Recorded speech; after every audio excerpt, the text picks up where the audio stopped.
Hola, ¿qué tal? ¿Cómo están? Bienvenidos. Muy buenas tardes. Los Reyes Magos están llegando a Navarra y van a recalar aquí en Pamplona en torno a las 4 de la tarde mañana, en una imagen que recorrerá, por supuesto, todos los hogares de nuestra comunidad. Va a ser una cabalgata con una comitiva de más de 800 personas. Se van a repartir 2.000 caramelos y por primera vez los Reyes Magos van a saludar desde el balcón del Ayuntamiento de la capital navarra. No variará de forma notable el recorrido en esta ocasión. Hoy hablaremos de este asunto con uno de los miembros de la Asociación Cabalgata de los Reyes Magos. Jesús Ayala nos dará buena cuenta de todas las novedades de este espectáculo infantil sin par. Además, en esta tarde vamos a escuchar los testimonios de 4 cooperantes navarros de Cruz Roja, solidarios internacionales, con los que compartiremos sus experiencias en distintos lugares del mundo, como Haití, Líbano, Burkina Faso, Filipinas o Grecia.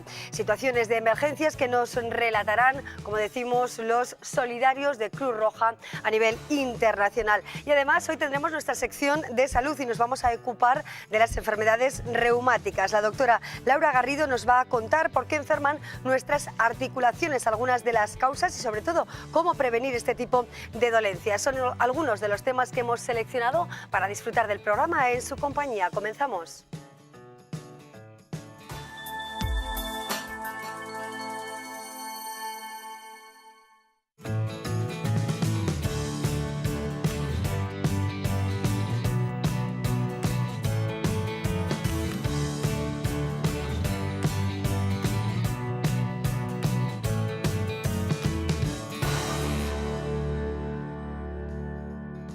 Son más necesarios que nunca los cooperantes, pues probablemente la dificultad que entraña vivir en este planeta y más especialmente con grandes conflictos abiertos tiene una respuesta afirmativa. Joaquín Mencos nos acompaña hoy. ¿Qué tal, Joaquín? Bienvenido, muy buenas tardes. Buenas tardes. Gracias por estar con nosotros. A vosotros. Es, como decíais recientemente, Joaquín, casi tradición reunirse en Navidad y contar de alguna manera las luces y sombras en torno a la cooperación internacional, ¿verdad? Sí, efectivamente, sobre todo en Cruz Roja era una actividad pues un poco desconocida porque eran cooperantes que estaban fuera y coincidente con Navidad, que es cuando pues por vacaciones solía venir, pues decidimos juntarnos todos y contar un poco a la sociedad navarra qué es lo que Cruz Roja está proyectando a nivel internacional y cuáles son los proyectos y poner cara a las personas que llevan a cabo esos proyectos. Efectivamente. Antonio Caravante, ¿qué tal? Bienvenido, buenas tardes. Buenas tardes. Bueno, si hubiera que decir algo para este 2017, el deseo desde este punto de vista de la cooperación internacional, ¿cuál sería tu mayor deseo? Pues ahora mismo que se pudieran cubrir la mayoría de los proyectos que muchas veces estamos encontrando dificultades para poder llevarlos a cabo. Ese básicamente sería el principal objetivo que me gustaría Casi tener. nada, ¿eh? Difícil de cumplir probablemente, Sí. ¿verdad? Pero bueno, trataremos de ahondar un poquito más en las principales situaciones, las de mayor emergencia actualmente y que atiende Cruz Roja. Raúl Ecay, ¿qué tal? Bienvenido. Raúl. Miguel. Buenas tardes. Raúl. Raúl Ecay, perdona, sí, sí. ¿Qué tal, Raúl? ¿Cómo estás? Buenas tardes. Bueno, tu mirada sobre todo nos acerca a la crisis de los refugiados y a Grecia especialmente, ¿no? Sí, ahí es donde he estado este último año trabajando, desde Pamplona o in situ en terreno, y es una crisis que empieza hace año y medio, pero que sigue y no tiene pinta de mejorar, la verdad. Miguel Lavín, ahora sí. ¿Qué tal, Miguel? Sí. ¿Cómo estás? Bienvenido, buenas tardes. ¿Qué tal? Buenas tardes. Bueno, ¿cuál ha sido tu misión fundamental a lo largo de este año? Pues este año hemos estado en Filipinas, en proyectos de recuperación temprana después del paso del tifón Nona. Bueno, llevo 3 años en Filipinas, actuando siempre tras desastres de tifones, el famoso tifón Haiyan de 2013, y este último año ha sido tras el tifón Nona, que afectó dos islas de Filipinas, Samar y Luzón. Sí, tierra de tifones. ¿Cómo vive la gente en una población tan vulnerable a esas catástrofes naturales, a estos movimientos de la naturaleza? Pues bueno, como dices, Filipinas es tierra de tifones, es un país que tiene una media de unos 20 tifones al año. La población filipina de alguna manera está, no sé si decir acostumbrada, pero ya sabe cómo reaccionar ante la llegada de tifones, y se ha trabajado mucho desde la Cruz Roja filipina y las Cruces Rojas que trabajan apoyándola en preparación para desastres y evacuaciones y recuperación temprana, con lo cual trabajo en Filipinas bueno, va cambiando poquito a poco en función a las necesidades de la gente, que también van cambiando porque el conocimiento sobre cómo actuar cada vez es mayor. Joaquín Mencos, ¿cuál ha sido tu actuación en este año y en los últimos años? ¿Cuál ha sido la principal labor desarrollada? Este año, en la emergencia que participé fue en Haití. Haití es una pena, pero lamentablemente es un recurrente de todos los años. La verdad que los 4 que estamos aquí hemos estado trabajando en distintos momentos en Haití, Sí. además a unos bastante tiempo. Y en Haití lo que sucedió este año es otro nuevo fenómeno natural, fue un huracán que azotó a Cuba, a República Dominicana, a Jamaica y Haití, pero que realmente el impacto lo tuvo en Haití. ¿El por qué? Es pues el motivo de siempre, la extrema vulnerabilidad que tiene la población de Haití, en la que un 80% de la población vive en extrema pobreza, pues hace que cualquier fenómeno natural, como fue este huracán, tuvo un gran impacto, con más de 1000 muertos y bueno, y un montón de personas afectadas que se quedaron sin hogar. Así es, pero hay otros lugares también, ¿no?, en los que estáis trabajando, Níger, Burkina Faso. ¿Cuál es ahora mismo la labor exacta que desarrolláis ahí, Antonio? Bueno, aparte de haber delegaciones de Cruz Roja Española permanentes apoyando a la Cruz Roja de esos países, el trabajo que estamos haciendo ahora es un poco cooperación institucional, que es un poco para hacer lo que Miguel está Sí. consiguiendo, que las Cruces Rojas sean capaces ellas mismas de gestionar sus propios desastres en sus países. Entonces capacitamos a los miembros de la Cruz Roja de los países, mejorando un poco el trabajo que van haciendo e intentando formarles lo posible. Ya que nuestro trabajo en emergencias normalmente es apoyar a esos países cuando hay una catástrofe porque no son capaces de hacerlo, pero una parte importante de lo que hacemos es formar y que sepan usar los equipos que llevamos para que ellos mismos gestionen su trabajo. Claro, de Y alguna básicamente manera es eso. que sí reciban esa ayuda de fuera de sus países, pero que in situ puedan, bueno, de alguna manera paliar lo más complicado, ¿no?, lo inminente siempre. No, bueno, eso es preparación ante desastres, es uno de los mandatos de la Cruz Roja dentro de las propias sociedades nacionales. Intentar que cada sociedad nacional sea capaz de gestionar ella misma sus propias catástrofes, Claro. en la medida de lo posible, vamos. Bueno, ¿qué experiencia tenéis con la crisis de los refugiados sirios? Bueno, estamos ante un drama increíble que no sé cuándo puede acabar. ¿Qué sensación tenéis y qué percepción al respecto? Bien, la crisis es compleja, no es solo Grecia, estamos hablando de desplazados en Jordania, Líbano, Turquía, o sea, todos los países de la zona, y a Europa llegó el año pasado. El mayor problema es el origen, que es Siria. Es Siria, que cada año que pasa hay mayor destrucción, mayor gasto por parte de las familias en subsistencia, luego las capacidades de recuperación se van reduciendo. El respeto a hospitales, a escuelas cada vez es menor, incluso convoys humanitarios están siendo atacados.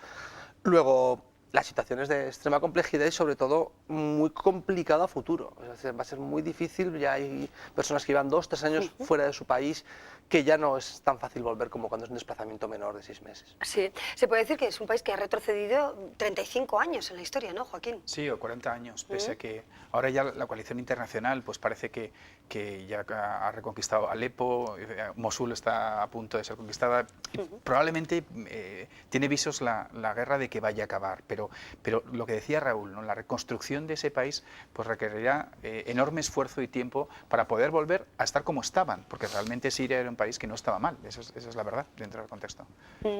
¿Cómo es el despliegue en el terreno, ¿no?, cuando os encontráis con una situación de catástrofe natural, de conflicto bélico? ¿Cómo es también vuestro día a día en los países en los que trabajáis? Bueno, depende un poquito de situaciones de emergencia o situaciones de recuperación temprana, diferentes fases. Por ejemplo, si hablamos de emergencia, que todos hemos trabajado en emergencia, el día a día, a ver, las condiciones de vida no son las ideales, por supuesto. Generalmente respondemos a la emergencia en un plazo de 24 o 48 horas. Esto significa que en 2 días, máximo 3, estamos en el sitio donde ha ocurrido el desastre. Te puedes imaginar, por ejemplo, en el caso de Haití 2010, cuando llegamos allá, la devastación que había en el país. Llegamos como a los 3 o 4 días del terremoto. Vivimos en pequeños campamentos que montamos nosotros, dormimos en tiendas de campaña comunes para todos los compañeros delegados. El trabajo es complicado porque tienes que realizar tu trabajo y tienes que desplegar tu unidad en unas condiciones muy difíciles. Por otro lado, sí que es cierto que el apoyo que recibimos de la población local es tremendo, es un apoyo absoluto. Desde el primer momento ellos ven y reconocen que vamos a echarles una mano y colaboran muchísimo con nuestro trabajo, con lo cual es un poco de Tenemos una de cal y una de arena por ese lado. Sí, después de vivir, ¿no?, en primera línea esta situación o situaciones, bueno, pues de gran crudeza en muchas ocasiones, ¿cómo volver a la vida normal, Antonio? Porque a veces, ¿no?, vosotros quienes no estábamos ahí, y si os entrevistamos cuando acudís a cualquiera de estos lugares que hoy estamos comentando, pues precisamente nos quedamos con esa sensación, ¿no?, cómo lo hacen, cómo sobreviven, cómo lo consiguen, ¿no?, y cómo viven luego con cierta normalidad. Pues cuando llevas unas cuantas, que creo que todos llevamos, al final intentas, no vamos a decir como un trabajo al uso, pero intentas centrarte en lo tuyo y no intentar no analizar lo que estás viendo. Porque no es lo mismo tampoco una catástrofe que una guerra civil. Yo, lo que hablamos de Siria, ya hace 4 o 5 años yo estuve en la frontera con Turquía, de los primeros que todavía no se hablaba mucho de ese tema, esto vamos atendiendo, y es distinto ver la gente que huye de una guerra a una catástrofe natural que en el fondo te cae. Sí es cierto que no es lo mismo un terremoto en Japón que pues ir en Haití, pero intentas profesionalizar, intentar llevar y venir aquí y llevar tu vida lo mejor que puedes. Por supuesto, siempre seremos un poco, lo llevamos encima, de alguna manera conoces otra forma de vida, conoces otras historias y te afectan, pero lo intentas llevar el día a día siendo normal aquí, porque en el fondo el mundo de aquí es el que tenemos y el con el que nos va a tocar vivir más tiempo. Personas que huyen de una guerra sin esperanza en muchas ocasiones, ¿y qué respuesta está dando Europa, Raúl? Hombre, la situación que tenemos es que hay un acuerdo de reasentamiento, porque en Grecia no hay que olvidar que hay campamentos mejores, pero otros son tiendas de campaña. Hoy por la mañana me decían que está nevando en Grecia. Hay que estar en una tienda de campaña nevando y llevan un año ahí. El programa que había de reasentamiento entre la Unión Europea va lento, y ahora mismo pues no va al ritmo que quisiéramos, ¿no? Entonces, pues la situación es muy complicada. Ellos lo que no pierden es la esperanza, ¿eh? O sea, ellos siempre tienen una fuerza grande, lo que pasa es que hay muchos que ya llevan 7, 8 meses bloqueados allá en Grecia y con una situación que aunque va mejorando, se intenta mejorar los campos, se intenta que vaya todo mejor, pero no saben tampoco qué va a pasar. Entonces, pues por una parte tienen esperanza hacia adelante, pero por otra parte ya empiezan a estar muy cansados. Incertidumbre también, ¿no? Sí, incertidumbre. Y luego mucha gente viene después de sufrir la violencia. O sea, vienen a nivel interno con mucho dolor, con lo que es sufrir una guerra, que es algo muy duro. Entonces, y estas circunstancias de interinidad que se alargan en el tiempo tampoco son buenas de cara a ellos, que necesitan cierta estabilidad para poder a nivel interno, incluso con sus seres queridos, recomponerse, porque sufren mucho, han sufrido mucho hasta cuando han llegado donde están ahora. Habéis hablado recientemente en ese desayuno o encuentro con los medios de comunicación ahora en Navidad del riesgo de que los conflictos se cronifiquen, Joaquín. Sobre todo, ¿a qué conflictos os estáis dirigiendo o en qué conflictos estáis pensando? Bueno, vemos, yo le puedo hablar del caso concreto de Haití, ¿no? Que es bastante te quedas con congoja al volver de Haití, porque dices, he visto situaciones incluso peores que el año 2010 después del terremoto, ¿no? Entonces, sabes que cualquier pequeño fenómeno natural pues va a tener un gran impacto dentro de esa población, ¿no? Y eso ves que no sale adelante, que desde luego no podemos olvidarnos de Haití y que hay que seguir trabajando, y como en Haití, en muchos otros lugares que debido a esa pobreza en espiral destructiva, pues no logran salir adelante, y la verdad que eso es, pues te produce esa desesperanza. Y por otro lado, lo que vemos que son los propios conflictos bélicos y armados que tenemos, ¿no? Es decir, que ahora sí es Afganistán, Irak y Siria, ¿no? Pero ¿qué pasará o qué está pasando en Yemen o qué está pasando en Libia o qué está pasando en... Es decir, que hay otra serie de conflictos también derivados quizá del que estamos viviendo ahora, pues que pueden emerger, ¿no? En un breve. Entonces, la verdad que el futuro que viene pues es realmente complejo. Un futuro marcado a veces también por los muros que dividen, sí. Bueno, ¿no? Ideológicos y físicos. Sí, cierto, hay que tener en cuenta todos los factores, por supuesto, pero bueno, de alguna manera es también parte de nuestro trabajo, apoyar a que esos muros ideológicos o físicos se derrumben, desaparezcan y conviertan esto un poco más, en algo un poco más sencillo, en un poco más... con un futuro un poquito más optimista a un medio plazo. ¿En Navarra cómo ayuda a todos estos proyectos en los que estáis inmersos, ¿no? Desde Cruz Roja, en las diferentes partes del mundo en las que estáis destacadas? ¿Es una comunidad que está apoyando, que cuando hay situaciones de emergencia y hay una llamada a la solidaridad responde? ¿Podemos decir que sí, que sigue siendo una comunidad solidaria? ¿O cómo lo veis realmente, Antonio? Navarra históricamente apoya mucho todos estos temas de siempre y ha bajado en la medida que la economía nos ha reducido un poco la ayuda a todos, pero sí responde exactamente igual y cuando hay una cuestión de estas se vuelcan totalmente. No se nota una disminución en ese tema. Sí, Joaquín. ¿Qué reclamáis también a la sociedad navarra, no? Que continúe como está, con ese sentimiento solidario que tiene la sociedad navarra, porque es así. Y además, no solo con recursos económicos, que realmente se aporta cuando hay un llamamiento, sino también humanos. Nosotros, este año éramos 11 los cooperantes que habíamos estado fuera trabajando con Cruz Roja. La estadística dice que por población no deberíamos ser tantos, es decir, que sí que hay un componente humano muy solidario que participa, ¿no? Y luego, que va enlazado un poco a lo que decía Antonio antes de estar preparado, cómo te sientes, decir que claro, que nosotros cada uno tiene su familia y claro, que realmente son los que sufren cuando tú te vas, ¿no? El contexto y realmente pues también hay una solidaridad por parte de nuestros lazos familiares que hace que nosotros podamos estar fuera. Vulneración de derechos. ¿A qué situaciones bueno, pues de este nivel os habéis enfrentado, Raúl? Hombre, vulneraciones, si hablas de conflicto armado, muchas, y sobre todo estos últimos que estamos viendo más, que esos incumplimientos y las vulneraciones son cada vez mayores. Pero son muchos los derechos que se vulneran, ¿no? Aparte de las guerras, estamos hablando de derechos económicos, sociales, al desarrollo, a la educación, en muchos lugares del mundo. O sea, al final hay unos derechos para poder tener un mínimo de vida, acceso al agua, educación, salud, muchas cosas, y es una constante que hoy en día hay muchas necesidades por cubrir. Las mujeres y los niños, ¿no? También son, bueno, pues quizá el grupo de población más débil en este sentido en conflictos como este, ¿no? En todo lo que concierne a los refugiados. Hombre, evidentemente infancia, personas mayores, tampoco nos olvidemos, discapacitados, las personas con discapacidad, migrar desde Siria es muy complejo, y por supuesto son niños y mujeres, problema de género, y evidentemente hoy en día hay muchos conflictos en los que se está utilizando la violación como arma de guerra, con lo que ello genera. Luego evidentemente es un problema serio que muchas veces no se termina de ver porque es lo que no es el acto en sí, es luego lo que genera y lo que deja. Los medios de comunicación es otro de los temas que me gustaría abordar con vosotros. Es cierto que cuando hay una catástrofe vosotros vais a un lugar, a otro, os hemos llamado, estamos en directo con vosotros, pero yo entiendo que quizá después pasa el tiempo y nos olvidamos o no prestamos especial atención a esos países en situación de vulnerabilidad. ¿Qué reclamáis en este sentido? ¿Los medios de comunicación en nuestro país olvidamos la labor solidaria y de cooperación? No creo que se olvide completamente, pero sí que es cierto que después de los primeros meses de una emergencia, los medios de comunicación dejan de atender con esa intensidad no el trabajo que nosotros estamos haciendo, sino la situación que está viviendo el país. Hay que tener en cuenta que un desastre natural o una situación de conflicto armado fuera del tiempo de una emergencia puntual de 1, 2, 3, 4 meses va a continuar y continúa durante... En Haití se sigue trabajando para la recuperación de los daños del terremoto del 2010.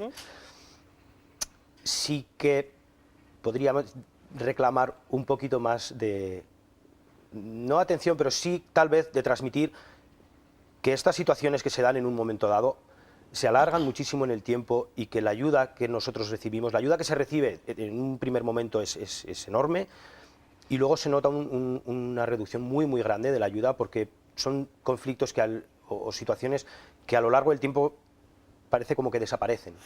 Siguen estando allá y las organizaciones, las Cruces Rojas trabajando ahí, los delegados, seguimos necesitando apoyo desde aquí, desde casa. Ser cooperante es una forma de vida, ¿no, Antonio? Sí, no puedo decirlo de otra manera. Vivimos con ello y es parte de nuestro día a día. Por lo mismo decía Joaquín, ya nuestra familia tiene que aceptar nuestra forma de vivir, y a veces no es fácil, lo llevamos permanentemente. No es lo mismo tampoco la situación de Miguel, que está en terreno permanentemente, o nuestra situación, que más de emergencia y puntualmente hemos estado tiempo fuera o no, pero son distintos. Pero sí es una forma de vida, desde luego que sí. Joaquín, si hubiera que convencer a alguien de que sí es posible ayudar a los demás en situaciones límite, como es vuestra experiencia, ¿qué podríamos decir a la sociedad, ¿no? En un momento como este, en el que quizá, bueno, pues nuestros corazones nos acercan un poco más a las personas que más sufren?